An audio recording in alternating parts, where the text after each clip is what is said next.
నమస్కారం. Sri Chaitanya school techno curriculum యువ విజయీభవకు స్వాగతం.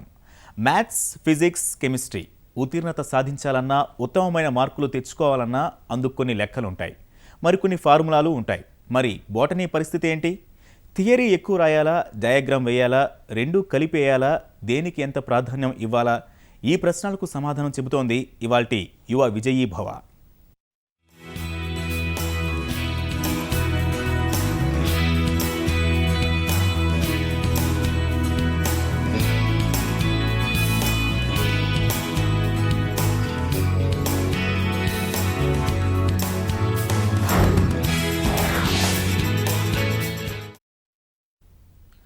ఇంటర్ బోటనీ ఫస్ట్ ఇయర్ అధ్యాయాలు 13, మార్కులు 60. 100% మార్కులు రావాలంటే అన్నీ చదివేయాలా? కొన్ని మినహాయింపులు ఏమైనా ఉన్నాయా? ఏ అధ్యాయం నుంచి ఎలాంటి ప్రశ్నలు వస్తాయి? అంతా అయోమయమే. అయితే అవేమీ అక్కర్లేదంటున్నారు senior botany lecturer Venkata Subbarao గారు.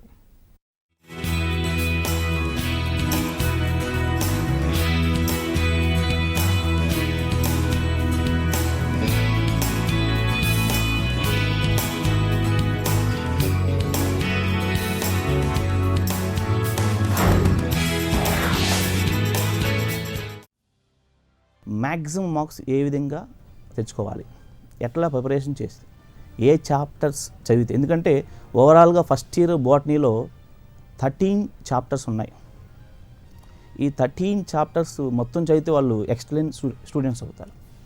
మరి బిలో యావరేజ్ స్టూడెంట్స్ ఎన్ని చాప్టర్ చదవాలి, ఏ చాప్టర్ చదవాలి అనేది చూసుకుంటే, మొట్టమొదటిసారిగా ప్లాంట్ మీన్స్ మార్ఫాలజీ, పుష్పించే మొక్కల స్వరూప శాస్త్రం. దీంట్లో ఒక 8 మార్క్స్ క్వశ్చన్ అడుగుతారు, అట్లాగే 2 మార్క్స్ క్వశ్చన్స్ అడుగుతారు. అయితే ఇక్కడ మనము ఎటువంటి జాగ్రత్తలు తీసుకోవాలంటే, ముఖ్యంగా ఇక్కడ డయాగ్రామ్ పార్ట్ ఎక్కువ ఉంటాయి, అట్లాగే నెక్స్ట్ ఎగ్జాంపుల్స్ ఉంటాయి, శాస్త్రీయ నామాలు ఉంటాయి. కాబట్టి మనం ఎగ్జాంపుల్స్ కానీ రాయకపోతే 1/2 మార్క్ పోతుంది. డయాగ్రామ్ కానీ పర్ఫెక్ట్గా డ్రా చేయకపోతే నియర్లీ 2.5 మార్క్స్ పోతుంది. అంటే డయాగ్రామ్ పార్ట్కి, ఎగ్జాంపుల్స్కి మనకి 3 మార్క్స్ అలాట్మెంట్ చేశారు. రిమైనింగ్ మనకి థియరీ రాయటం వల్ల 5 మార్క్స్ ఉంటుంది ఇట్లా. సో ఓవరాల్గా 8 మార్క్స్ని ఇట్లా డివైడ్ చేశారు. కాబట్టి మనం ఎగ్జాంపుల్స్ని బాగా ప్రాక్టీస్ చేయాలి ఈ chapter. Next reproduction in flowering plants, అంటే పుష్పించే మొక్కల్లో లైంగిక ప్రత్యుత్పత్తి. ఈ చాప్టర్లో ఒక 8 మార్క్స్ క్వశ్చన్ వస్తుంది, అట్లాగే ఒక 2 మార్క్స్ క్వశ్చన్ వస్తుంది. సో ఇక్కడ కూడా ఒక 3 కంటే ఎక్కువ 8 మార్క్స్ క్వశ్చన్స్ ఇంపార్టెంట్ లేవు. సో ఇక్కడ ఫర్టిలైజేషన్ ఫ్లవరింగ్ ప్లాంట్స్, అట్లాగే next embryo sac, structure of embryo sac, అట్లాగే నెక్స్ట్ మనకి స్ట్రక్చర్ ఆఫ్ యాంథర్. ఈ 3 క్వశ్చన్స్లో ఒకటైతే గ్యారెంటీకి వస్తుంది. సో ఇక్కడ డయాగ్రామ్ పార్ట్కి ఇంపార్టెన్స్ ఉంది, ఎగ్జాంపుల్ చాలా తక్కువ ఉంటాయి. సో ఈ 3 ఎస్సేస్ ఫస్ట్ ఇందాక చెప్పిన చాప్టర్లో ఉన్న 3 ఎస్సేస్ చదువుకుంటే 2 ఎస్సేస్ గ్యారెంటీగా రాస్తాం. అట్లాగే 2 మార్క్స్ క్వశ్చన్స్ కూడా 3 కవర్ అవుతుంది ఇక్కడ. నెక్స్ట్ చాప్టర్ వచ్చేసరికి వృక్ష వర్గీకరణ శాస్త్రం, ప్లాంట్ టాక్సానమీ. ఇక్కడ ఒక 4 మార్క్స్ వస్తుంది, ఒక 2 మార్క్స్ క్వశ్చన్ వస్తుంది. అయితే ఇక్కడ మనం కొంచెం కేర్ఫుల్గా ఉండాలి, ఎందుకంటే టాక్సానమీలో కొంచెం శాస్త్రీయ నామాలు, సైంటిఫిక్ నేమ్స్ ఎక్కువ ఉంటాయి. కాబట్టి కొంచెం ఇక్కడ ప్రాక్టీస్ చేయాలి బాగా. కానీ 4 మార్క్స్ క్వశ్చన్ చాలా లిమిటెడ్గా ఉంటాయి, అందువల్ల ప్రతి స్టూడెంట్ ఇది చాలా కంపల్సరీ సెలెక్ట్ చేసుకుంటారు. ఆ నెక్స్ట్ లాస్ట్ చాప్టర్ తీసుకుంటే ప్లాంట్ ఇకాలజీ, వృక్ష ఆవరణ శాస్త్రం. ఇక్కడ మనకి 4 మార్క్స్ క్వశ్చన్స్ అడుగుతుంటారు ఒకటి, అట్లాగే 2 మార్క్స్ క్వశ్చన్ ఒకటి అడుగుతుంటారు. సో ఈ చాప్టర్లో వచ్చేసరికి మేజర్గా ఎక్కువ స్టూడెంట్స్ కన్ఫ్యూజ్ అయ్యి మిస్టేక్ చేసే ఛాన్స్ ఎక్కువ ఉన్నాయి అన్నమాట. చాలామంది బాహ్య స్వరూప సంబంధ అనుకూలన అడిగితే అంతర్నిర్మాణ సంబంధ అనుకూలన రాస్తుంటారు కన్ఫ్యూజ్ అయ్యి. కాబట్టి మనం దీన్ని ఇక్కడ ఏం చేయాలంటే, నీటి మొక్కలు, ఎడారి మొక్కలు పక్కపక్కన రాసుకొని, ఇటువైపు బాహ్య స్వరూప సంబంధ అనుకూలనాలు, అంతర్నిర్మాణ సంబంధ, అట్లాగే బాహ్య స్వరూప సంబంధ అనుకూలనాలు నీటి మొక్కలు, ఎడారి మొక్కలు, అలాగే అంతర్నిర్మాణ సంబంధ అనుకూలనాలు నీటి మొక్కలు, ఎడారి మొక్కలు, ఇట్లా రాసుకుంటే మనం ఆ వేరియేషన్ని ఈజీగా ఐడెంటిఫై చేస్తాం. నెక్స్ట్ ఎగ్జామ్లో మనం ఒకదాని ఆన్సర్ ఇంకో దానికి రాయము. సో ఎక్కువ స్టూడెంట్స్ ఇక్కడ మిస్టేక్ చేస్తుంటారు. సో ఆ మిస్టేక్ని మనం ఓవర్కమ్ చేయొచ్చు ఇట్లా కానీ మనం ప్రాక్టీస్ చేసుకుంటే. సో ఇక్కడ గ్యారెంటీగా ఒక 4 మార్క్స్ వస్తుంది, ఒక 2 మార్క్స్ వస్తుంది. సో ఇక్కడ 4 చాప్టర్స్ అయినాయి. Next cell unit of life, కణం జీవ ప్రమాణం. ఇక్కడ కంపల్సరీగా ఒక 4 మార్క్స్ వస్తుంది, 2 మార్క్స్ వస్తుంది. సో ఇక్కడ కంపల్సరీ ఎక్కువ మేజర్ క్వశ్చన్స్ డయాగ్రామ్ పార్ట్ ఉంటుంది. 1 మార్కు డయాగ్రామ్ ఉంటుంది, 3 మార్క్స్ థియరీకి ఇస్తారన్నమాట. కాబట్టి ఇక్కడ మనం జాగ్రత్తగా డయాగ్రామ్ పార్ట్కి మనం ప్రాక్టీస్ చేయాలి.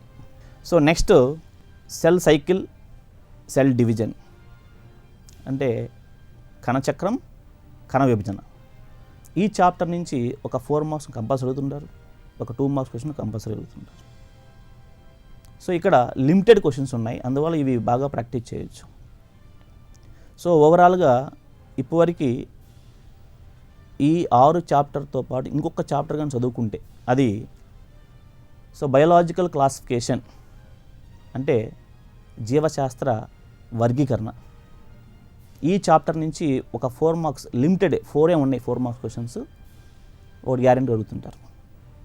కాబట్టి ఒక 4 మార్క్స్ క్వశ్చన్ వస్తుంది, అట్లా నెక్స్ట్ ఒక 2 మార్క్స్ క్వశ్చన్ కూడా వస్తుంది.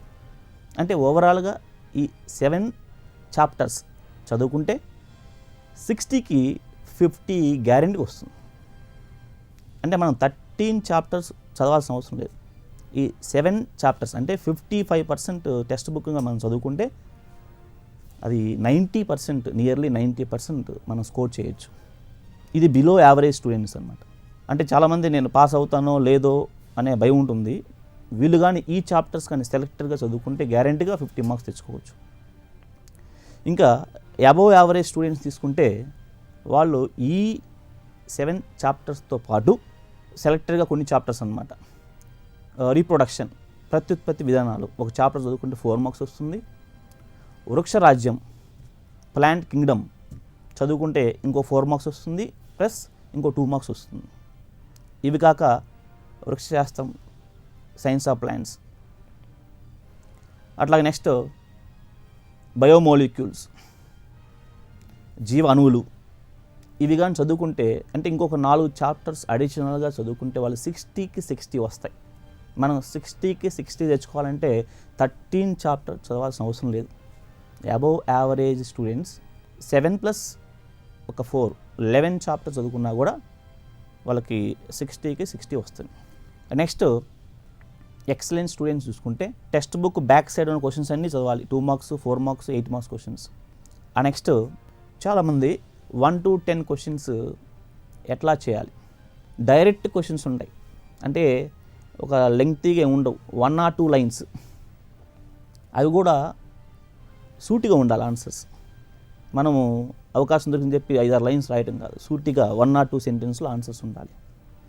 ప్లస్ ఆ ఆన్సర్ కరెక్ట్ ఆన్సర్ని అండర్లైన్ చేయితే, ఎందుకంటే మనము ఎగ్జామ్ రాసేది 3 hours రాస్తాం, కానీ పేపర్ వాల్యుయేషన్ చేసేవాళ్ళు 15 minutes కంటే ఎక్కువ చేయరు. ఆ స్టూడెంట్ టాపరా లేదా వీక్ స్టూడెంటా అనేది పేపర్ ప్రజెంటేషన్ బట్టే తెలుస్తుంది. సో ఈ 2 మార్క్స్ క్వశ్చన్స్ 1 to 10 ఒక ఆర్డర్లో ఉంటూ అది 1 or 2 లైన్స్లో కంప్లీట్ అయిన తర్వాత వాటికి బాక్స్ లాగా లైన్ టు లైన్ ఒక 10 క్వశ్చన్స్ ఒక ఆర్డర్లో ఉండాలి. ఫర్ ఎగ్జాంపుల్ 5th క్వశ్చన్కి ఆన్సర్ రాలేదు, అంతవరకు వదిలేసేయండి. ఆ తర్వాత లాస్ట్ టైం ఉన్నప్పుడు ఆలోచిస్తే వచ్చినప్పుడు అక్కడ రాసుకోవచ్చు. సో 1 to 10 ఒక ఆర్డర్లోనే ఉండాలి. ఆ నెక్స్ట్ పార్ట్ బిలోకి వచ్చి 6 మాత్రమే రాయాలి. అంటే 2 చాయిస్ వస్తుంది మనకి. కాబట్టి ఆ 11 to 18 క్వశ్చన్స్ వరుసగా, అందులో 6లో మీకు బాగా తెలిసిన క్వశ్చన్స్ని ఫస్ట్ రాయాలి. ఎందుకంటే మనకు ఒక 7 క్వశ్చన్స్ మనకు బాగా తెలుసు. 7 క్వశ్చన్స్ని మనం రాయకూడదు అప్పుడే. మనం బాగా తెలిసిన ఆన్సర్స్ని ఫస్ట్ 6 క్వశ్చన్స్ రాసుకున్న తర్వాత మనం పార్ట్ సికి వెళ్ళిపోవాలి. అప్పుడు అడిషనల్గా ఒక చాయిస్గా ఒక 4 మార్క్స్ క్వశ్చన్ రాసుకోవచ్చు. ఎందుకంటే 60కి 60 రావాలంటే మనం టెన్షన్ వల్ల కావచ్చు, ఒక్కోసారి రాంగ్ ఆన్సర్ రాస్తుంటాం. అప్పుడు ఆ సమయంలో ఈ అడిషనల్గా రాసిన క్వశ్చన్ యూజ్ఫుల్ అవుతుంది మనకి. సో నెక్స్ట్ ఇక ఈ విధంగా రాసుకుంటూ వచ్చిన తర్వాత 4 మార్క్స్ క్వశ్చన్స్లో ఎట్లా ప్రజెంటేషన్ చేయాలి. ఒక పేజ్ అంతా రాసుకుంటూ వస్తే టైం వేస్ట్ అవుతుంది, కానీ యూజ్ఫుల్ ఏమి ఉండదు. ఆ క్వశ్చన్కి సంబంధించిన ఆన్సర్ని ఒక 6 to 8 పాయింట్స్ మనం కానీ రాయగలిగితే, పాయింట్ వైజ్గా రాయగలిగితే ఈజీగా మనం 4కి 4 మార్క్స్ తెచ్చుకోవచ్చు. ఆ నెక్స్ట్ 8 మార్క్స్ క్వశ్చన్ తీసుకుంటే జనరల్గా మనకి ఇచ్చిన టైంలో డయాగ్రామ్ పార్ట్ 3 మార్క్స్ ఉన్నాయి కాబట్టి థియరీకి 5 మార్క్స్ ఉంటుంది. నీట్గా పారాగ్రాఫ్ వైజ్ కానీ లేదా పాయింట్ వైజ్ కానీ మనం రాసుకుంటూ వస్తూ ప్లస్ ఇంపార్టెంట్ వర్డ్స్కి అండర్లైన్ చేసుకుంటూ రావాలి గ్లిటర్ పెన్స్తో. ఇకపోతే డయాగ్రామ్స్కి వచ్చేళ్ళకి అంటే ఫస్ట్ పెన్సిల్తో డ్రా చేయాలి. ఆ తర్వాత కలర్స్ కానీ యూజ్ చేసి వాటిని డెకరేషన్ చేస్తే పేపర్ వాల్యుయేషన్ చేసే వాళ్ళు చాలా ఇంప్రెస్ అవుతారు. అట్లా కానీ చేస్తే మ్యాక్సిమం మార్క్స్ వస్తాయి. సో ఇట్లా డయాగ్రామ్స్ అనేవి కలరింగ్ చేయాలి, వాటి లేబులింగ్ చేయాలి, ఎస్ఏల్లో ఎగ్జాంపుల్స్ కంపల్సరీగా మెన్షన్ చేయాలి. సో ఇట్లా చేసుకుంటూ వస్తే మనకి మ్యాక్సిమం మార్క్స్ వస్తుంది.